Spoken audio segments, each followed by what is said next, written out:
नमस्कार। आज हूँ अगस्ट 19 तारीख। कौन रही 5टी मुख्य खबर चलतु जाना। खबर जाने पूर्व मो चैनल नुआ थे मो चैनल को सब्सक्राइब करूँ, पाखे घंटी बटन को देवे ऑल उपर क्लिक करूँ, जहाँद्वारा मुझे जितेबाला भी वीडियो अपलोड करी सर्वप्रथम आप देखिपारे। चलतु कौन रही प्रथम खबर उपर नजर पकड़ा। शिक्षक नियुक्ति लगी विज्ञप्ति प्रकाश होती 32,388 पदवी सेप्टेम्बर 1 रु आवेदन करेंगे। शिक्षक नियुक्ति लगी ओडिशा समेत विभिन्न राज्य में आशायी मैंने दावी करुछन्ति। राज्य में खाली पड़ी शिक्षक पदवी में नियुक्ति लगी विज्ञप्ति केबे प्रकाश पाइब ताकू नहीं आलोचना जारी रही। एहारी मध्य बिहार सरकार एक बड़ घोषणा करिसेंति। राज्य सरकार 32,000 रु अधिक शिक्षक पदवी में नियुक्ति लगी विज्ञप्ति प्रकाश करछन्ति। बिहार लोकसेवा आयोग द्वारा शिक्षक नियुक्ति परीक्षा पर विज्ञप्ति प्रकाश पाई। एही नियुक्ति प्रक्रिया माध्यम मोट 32,388 स्कूल शिक्षक पदवी पूरण करा। इच्छुक एवं योग्य प्रार्थी मैंने ऑफिशियल वेबसाइट माध्यम आवेदन करेंगे। आपन को देखा जाउथबा स्क्रीन लिंक माध्यम आप आवेदन करेंगे। सेप्टेम्बर 1 रु आवेदन आरंभ होगा बेले यार शेष तारीख होउछि सेप्टेम्बर 30। फी देवार शेष तारीख सेप्टेम्बर 29 धार्य कर श्रेणी में केते पदवी आप जाणी रखु। प्रथम रु पंचम श्रेणी पर्यंत 3,847 पदवी रही। षष्ठ रु अष्टम श्रेणी पर्यंत 8,563 पदवी रही। नवम रु दशम श्रेणी पर्यंत 3,877 पदवी रही। एकादश रु द्वादश श्रेणी पर्यंत 16,101 पदवी रही। बिहार मुख्यमंत्री सम्राट चौधरी यह राज्यर युववर्ग पर एक बड़ ऐतिहासिक भेटी बोली कहउछन्ति। एही नियुक्ति द्वारा राज्यर शिक्षा व्यवस्था सुदृढ़ होगा सह युवपीढ़ी को रोजगार मिलिबो। चलतु परवर्ती खबर उपर नजर पकड़ा। पंजाब नेशनल बैंक ग्राहकों पर बड़ अलर्ट। बंद हो पारे zero balance account. Punjab national bank अर्थात पीएनबी ग्राहकों पर एक बड़ खबर। जदि आपंकर पंजाब नेशनल बैंक रे एक अकाउंट रही तेबे एही खबर निश्चित जानी रखु। बैंक पक्षर किसी निष्क्रिय अकाउंट को नहीं अलर्ट जारी कर एही अकाउंट गुड़ी को आसंता सेप्टेम्बर 13 पर बंद कर जाइपारे। जो अकाउंट रे 3 वर्ष धरी कौन प्रकार ट्रांजैक्शन होई नहीं एवं अकाउंट रे बैलेंस जीरो रही सही अकाउंट गुड़ी को नहीं पदक्षेप नि बैंकर अलर्ट रे 30 जून 2026 को आधार करी एही अकाउंट गुड़िकर स्थिति जांच कर जाउछि। बैंक कहिछि जे दीर्घ समय धरी निष्क्रिय थिबा एवं शून्य बैलेंस थिबा अकाउंट रो दुरुपयोग रखिबा एवं एहा सह जड़ित विपद को कमाइबा पई अकाउंट बंद करिवार पदक्षेप निया जाउछि। तेबे जदि आपनकर अकाउंट मध्य एही श्रेणी रे आसुछि तेबे भयभीत हेबार आवश्यक नाही। अकाउंट को सक्रिय रखिबा पई निर्धारित समय सीमा पूर्व संपृक्त पीएनबी रे आपनकर कौनसी पुराना किंबा निष्क्रिय जीरो बैलेंस अकाउंट थिले ताहार स्थिति जांच करंतु। समय सीमा पूर्व केवाईसी संपूर्ण करी अकाउंट को एक्टिव करबा ही सुरक्षित पदक्षेप। चलंतु परवर्ती खबर उपर नजर पकेबा। मेंढा पालन करी रोजगार करंतु लाख लाख टंका। सरकार देउछन्ति 90% पर्यंत सब्सिडी। गाँव और ग्रामांचल में चाष सह पशुपालन चाषी आय बढ़ाइबा एक प्रमुख माध्यम। विशेषकर मेंढा पालन को कम स्थानमूलक कम संबल आरंभ कर व्यवसाय भाव देखा जाए।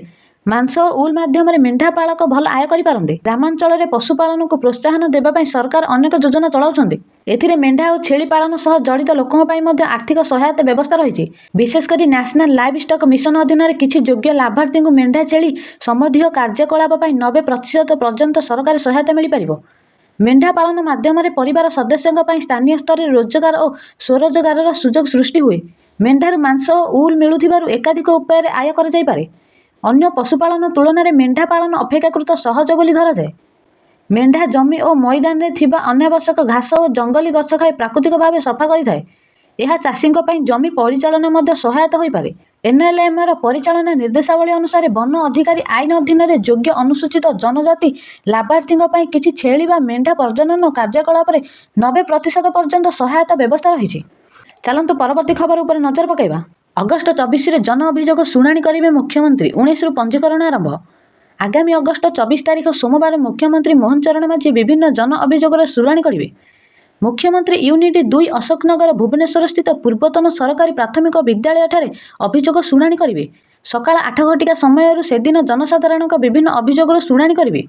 एने साधारण प्रशासन और साधारण अभियोग विभाग पक्षर सूचना प्रदान कर एही अभियोग शुणाणी ऑनलाइन पंजीकरण अगस्ट 19 तारीख दिन 11टा ठार आरंभ हो। एनिमंते आग्रही जनसाधारण जनशुणाणी पोर्टाल अथवा जनशुणाणी मोबाइल एप्लिकेशन माध्यम मुख्यमंत्री को साक्षात करने पंजीकरण करेंगे। जनसाधारण पंजीकृत प्राप्ति स्वीकार पत्र एवं व्यक्तिगत परिचय पत्र तथा निजर अभियोग पत्र सह उपरोक्त स्थान में निर्धारित समय उपस्थित रही निजर अभियोग मुख्यमंत्री को जणाई पारे। ए संपर्क में साधारण प्रशासन और साधारण अभियोग विभाग पक्षर सूचना प्रदान कर जायछि। चलंतु परवर्ती खबर उपर नजर पकेबा। बन्या मुकाबिला मुख्यमंत्री बड़ घोषणा। 1000 कोटी सहायता पैकेज मिलिबो फसलर क्षयक्षति। ବନ୍ୟା କ୍ଷୟକ୍ଷତି ସମୀକ୍ଷା ପରେ ଆଜି ମୁଖ୍ୟମନ୍ତ୍ରୀ ମୋହନ ଚରଣ ମାଝୀ ଏକ ବଡ଼ ଘୋଷଣା କରିଛନ୍ତି। ବିପର୍ଯ୍ୟୟର ସଫଳ ମୁକାବିଲା ଲାଗି ରାଜ୍ୟ ସରକାର 1000 କୋଟିର ସ୍ୱତନ୍ତ୍ର ପ୍ୟାକେଜ ଘୋଷଣା କରିଛନ୍ତି। କ୍ଷୟକ୍ଷତି ପାଇଁ ଅଣସେଚିତ ଜମି ନିମନ୍ତେ କ୍ଷେତ୍ରରେ କ୍ଷୟକ୍ଷତି ପାଇଁ ଅଣସେଚିତ ଜମି ନିମନ୍ତେ ହେକ୍ଟର ପିଛା 8500 ଏବଂ ଜଳସେଚିତ ଜମି ପାଇଁ 17000 କ୍ଷତିପୂରଣ ପ୍ରଦାନ କରାଯିବ। ସେହିପରି ବାରମାସୀ ଫସଲ ନଷ୍ଟ ହୋଇଥିଲେ ହେକ୍ଟର ପିଛା 22500 ସହାୟତା ରାଶି ମିଳିବ ବୋଲି ସେ ଘୋଷଣା କରିଛନ୍ତି। ସମୀକ୍ଷା ବୈଠକ ପରେ ଆୟୋଜିତ ସାମ୍ବାଦିକ ସମ୍ମିଳନୀରେ ମୁଖ୍ୟମନ୍ତ୍ରୀ କ୍ଷୟକ୍ଷତିର ସମ୍ପୂର୍ଣ୍ଣ ତଥ୍ୟ ପ୍ରଦାନ କରି କହିଛନ୍ତି ଯେ ଲଗାଣ ବର୍ଷା ଓ ବନ୍ୟା ଯୋଗୁଁ ଉତ୍ତର ଓଡ଼ିଶାରେ ବିଭିନ୍ନ ଜିଲ୍ଲାରେ ବ୍ୟାପକ କ୍ଷତି ଘଟିଛି। କେବଳ ଯାଜପୁର ଜିଲ୍ଲାର 10ଟି ବ୍ଲକର 270ଟି ଗାଁ ଜଳମଗ୍ନ ହୋଇଥିବା ବେଳେ ପ୍ରାୟ 2,80,000 ଲୋକ ପ୍ରଭାବିତ ହେଉଛନ୍ତି। ଜିଲ୍ଲା ପ୍ରଶାସନ ପକ୍ଷରୁ 203ଟି ରିଲିଫ ସେଣ୍ଟର ଖୋଲାଯାଇଛି। ସେହିପରି ଭଦ୍ରକ ଜିଲ୍ଲାର 4ଟି ବ୍ଲକର 149ଟି ଗାଁରେ ବନ୍ୟା ଜଳ ବୁଡ଼ି ରହିଥିବା ବେଳେ ପ୍ରାୟ 2,69,000 ଲୋକ ଜଳବନ୍ଦୀ ଅବସ୍ଥାରେ ଅଛନ୍ତି। ଏହା ବ୍ୟତୀତ ବାଲେଶ୍ୱର, କେନ୍ଦୁଝର, ମୟୂରଭଞ୍ଜ ଏବଂ କେନ୍ଦ୍ରାପଡ଼ାରେ ମଧ୍ୟ ବନ୍ୟା ସ୍ଥିତି ଗମ୍ଭୀର ରହିଛି।